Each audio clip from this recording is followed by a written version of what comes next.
It's no secret that short form video is here to stay. If you are developing a marketing strategy in 2026 and beyond, content and specifically video on social media platforms like Instagram, Facebook, TikTok, LinkedIn, YouTube, you name it, needs to be a priority.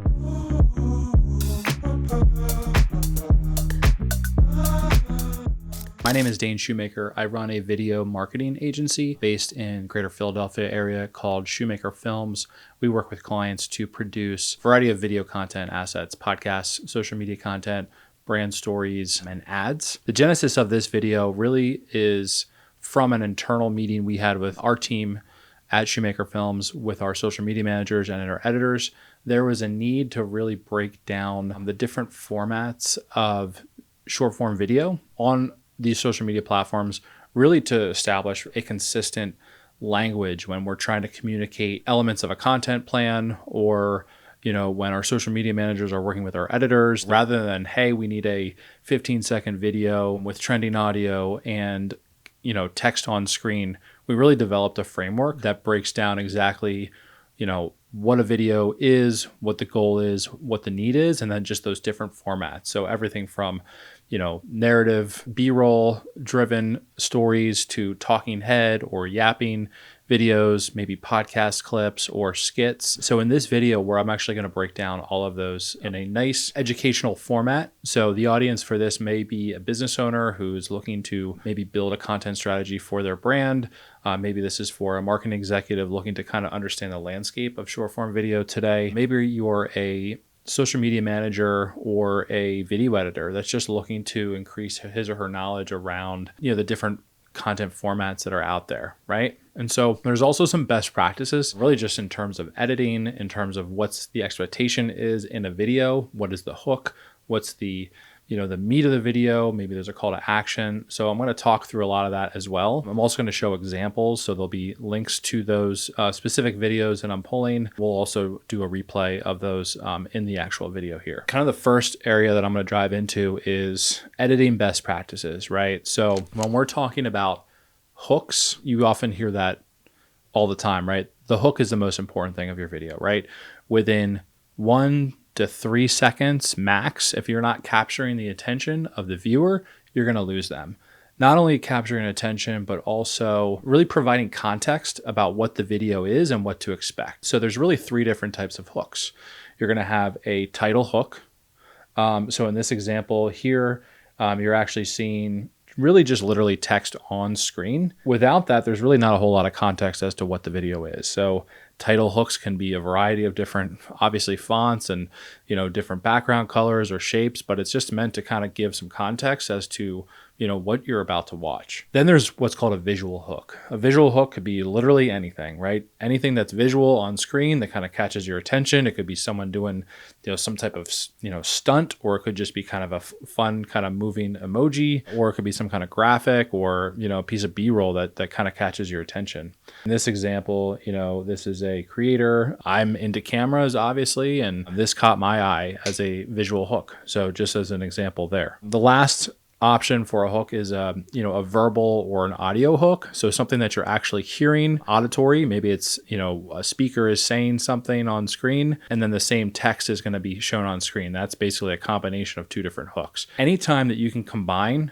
2 or even 3 hooks, that's going to increase the initial attraction of your video and really send that out to additional users to watch that video. So always have at least 1, if not 2, or even 3 hooks to kind of bring people in. Another best practice to be aware of is with the safe zones. So you hear about Instagram or TikTok safe zones.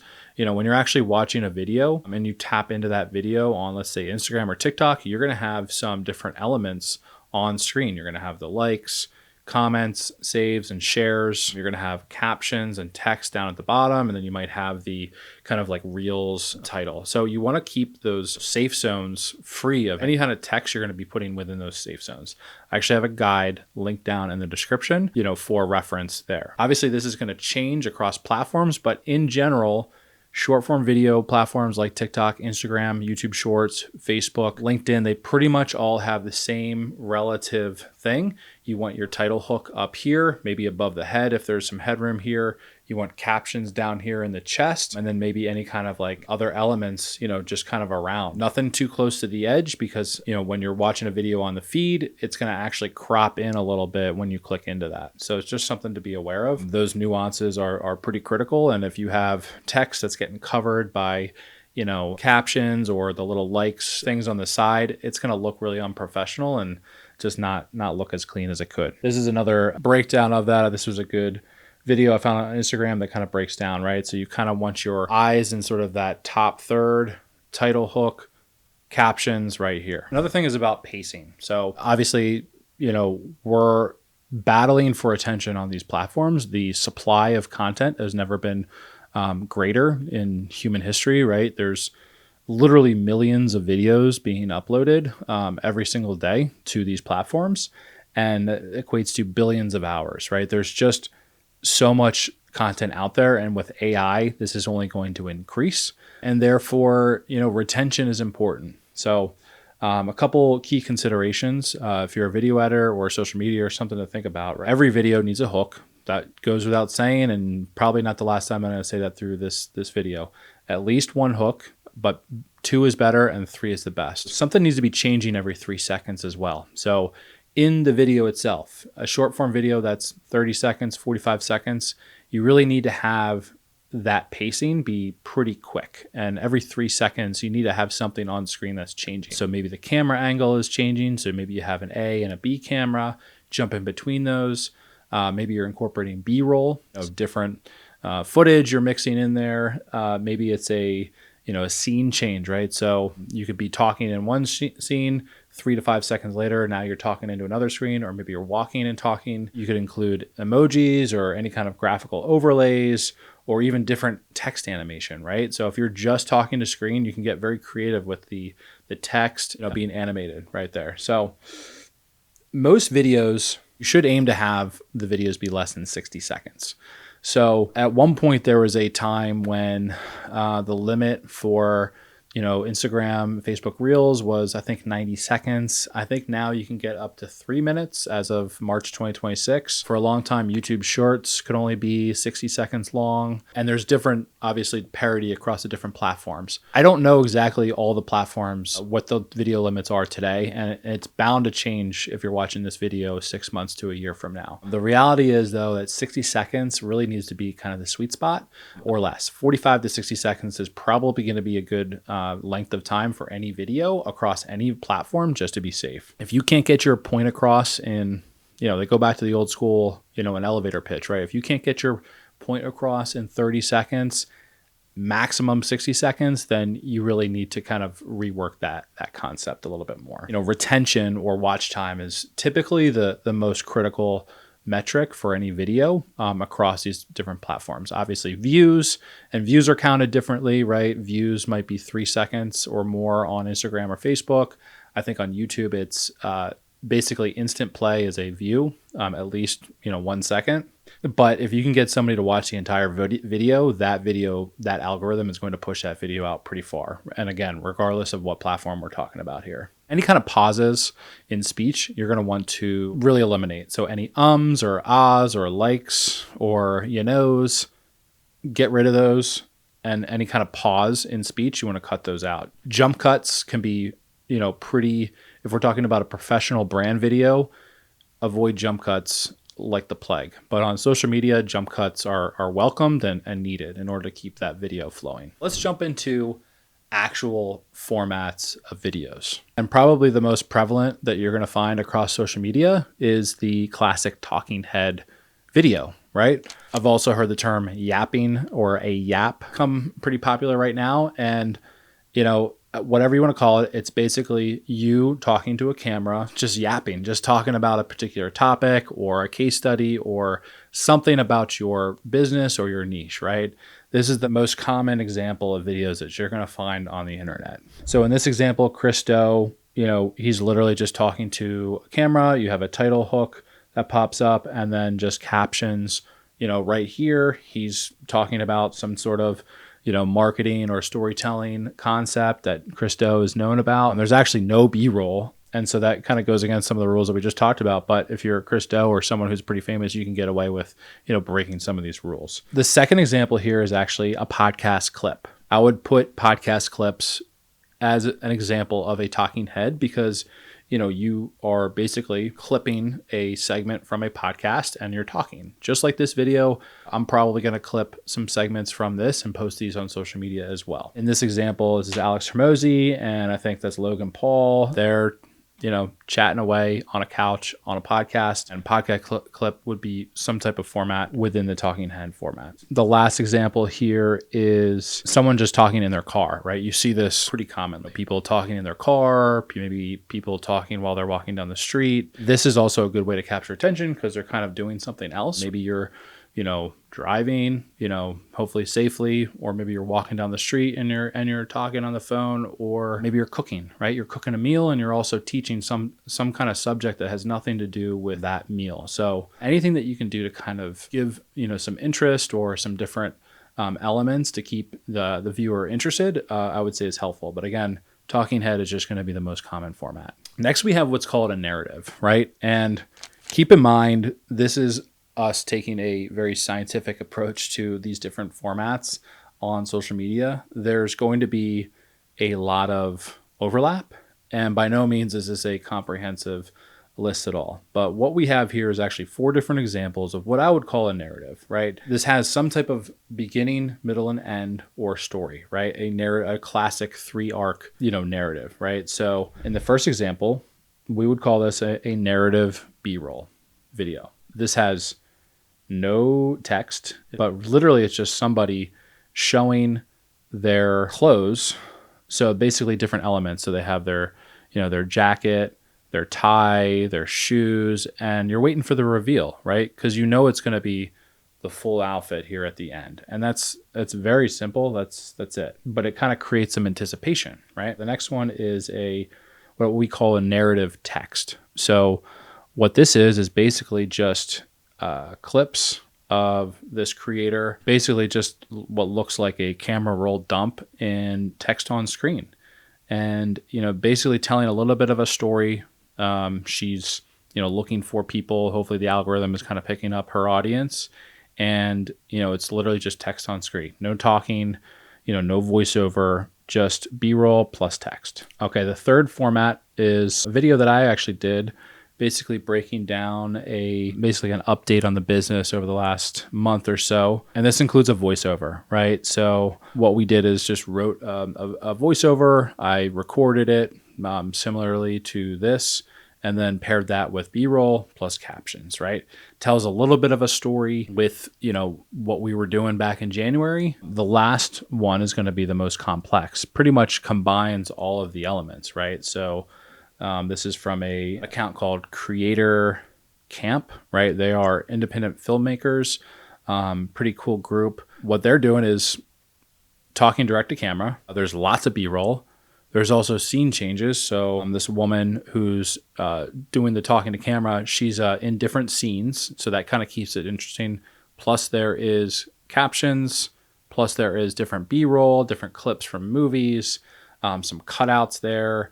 So lots of different elements to kind of keep you interested, and it tells a story from start to finish. They do a really good job at kind of building this anticipation about, hey, where are they getting to at the end? So I would call this a narrative speaker because you actually do have somebody on camera, plus there's all these other elements going on, B-roll, captions, etc. This is the narrative format. Really, just think about any kind of story. These are just 4 different examples, 4 different levels, I would say. And, there's probably more out there that I'm missing. But anytime you can tell a story, that's not necessarily a yapping, direct to camera type of thing. I think this is where this fits. Next, we have what's called a vignette. I would also call this a one take or a one shot. Essentially, it's a single clip, and that in and of itself is meant to tell a story. In the first example, an entrepreneur, Craig Ballantyne, he is, basically sitting by a pool here, and there is text over screen meant to kind of generate some interest, right? You're kind of like, okay, he's sitting by a pool. He's a, pretty successful guy. And then there's just text on screen. You could very easily add some trending audio on there just to make it a little bit more interesting. But that's one example. And this is clearly just an iPhone. At the end of the day, it's, really more about the text on screen that's overlaid to kind of tell that story a little bit. But the key here is it's a one shot, basically one clip that's used. The next example is a higher production type of one shot. So this is from a fashion brand, ALD. Essentially, this is a one shot fixed on a tripod. It's obviously very, well shot, color graded, etc. But it's basically just meant to really just like pull you into their world, right? This is obviously promoting, summer 2025, some type of release of their, latest fashion line or whatever it is, right? But, it's a beautiful, almost looks like somewhere in Europe or Italy where, you kind of want to be there, right? You kind of want to be on vacation in summertime in Europe right now. And it kind of creates a vibe. So it's a single shot. You have somebody walking by with a donkey and, it's just kind of a cool snapshot. It's a very short video, 6 or 7 seconds. So these are vignettes, right? Or one shots, you might hear them. Next format is a green screen. This is a very common format you'll see across Instagram, TikTok. I really like it because there's a couple things going on with this, right? First of all, you have someone, typically they're holding a mic. A lot of times they will do that, right? Anytime you can be holding a mic like this, it kind of is like, okay, what are you holding there? It kind of intrigues you.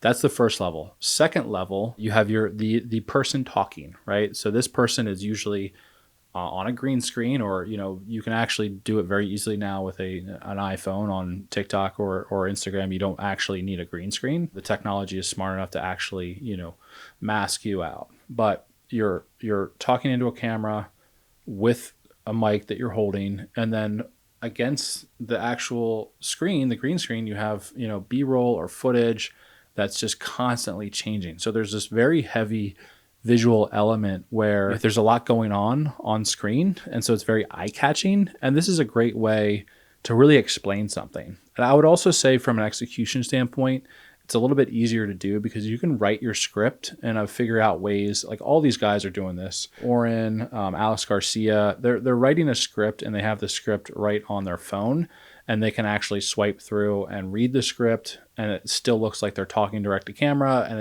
it's almost like a mini teleprompter. And then your editor can basically, mask out that stuff, drop the footage behind there. So relatively simple to execute.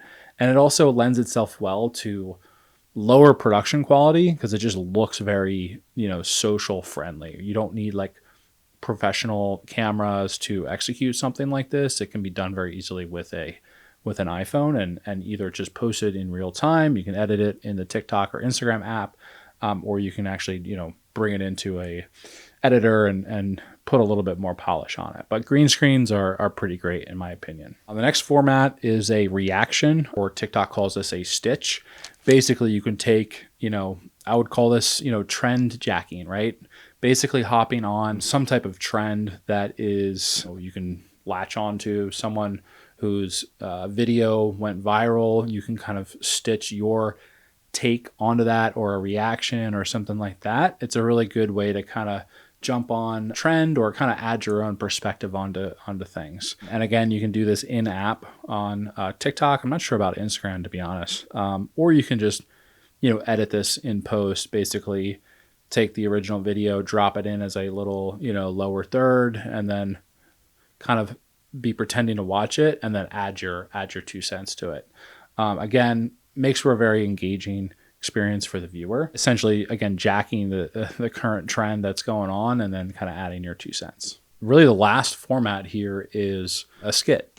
Skits are becoming more and more popular, especially because all the other formats that we talked about have been done pretty heavily. Everything from talking head to podcast clips to any kind of narrative, one takes. Skits are becoming, in my opinion, more and more popular, especially the high production, serialized or episodic content that you're seeing brands do. This One example here is really good with Brooklyn Coffee Shop. Really, viral videos, very well done, well scripted. The writer here, Winnie, I think she's one of the owners of the coffee shop, but she's also a writer and I think a comedian. And the videos are just really engaging, really funny. And yeah, I think they really did a good job. So again, this goes back to the social media best practices where, you find a format that works and double down on that, right? So regardless of if it's a skit or whatever, double down on that. If it got good traction on social media, you need to turn that into basically a series, right? A lot of brands are doing this. This is another good example here is Morning Brew. They do a lot of good skits where it's basically their team, they're breaking down, actual headlines or news and then putting kind of a funny spin on it. So skits are really a good way to bring some entertainment to a topic while also educating your audience. And then the last example is something that you see pretty commonly is a skit, usually a lower production value, and it's essentially the same person playing two different characters, right? And this is a really great way to explain a concept almost as if you're talking to your target audience. The one character, maybe the main character is going to be you, and you're explaining something, and then you're pretending to be the other person that's kind of like asking those objections, and it's a good way to kind of address those commonly asked questions, especially if you're a brand. So I think those could work really well. So in summary, this is really the, as of March 2026, a breakdown of the different formats of short form video that we're seeing and then we're incorporating with our clients. If you're a social media manager, an editor, or a business owner that's looking at, hey, how do I jump into video, short form video for my business? This is a great starting point, and hopefully this was helpful. If you have any questions, feel free to drop a comment below. You can also visit our website at shoemakerfilms.com.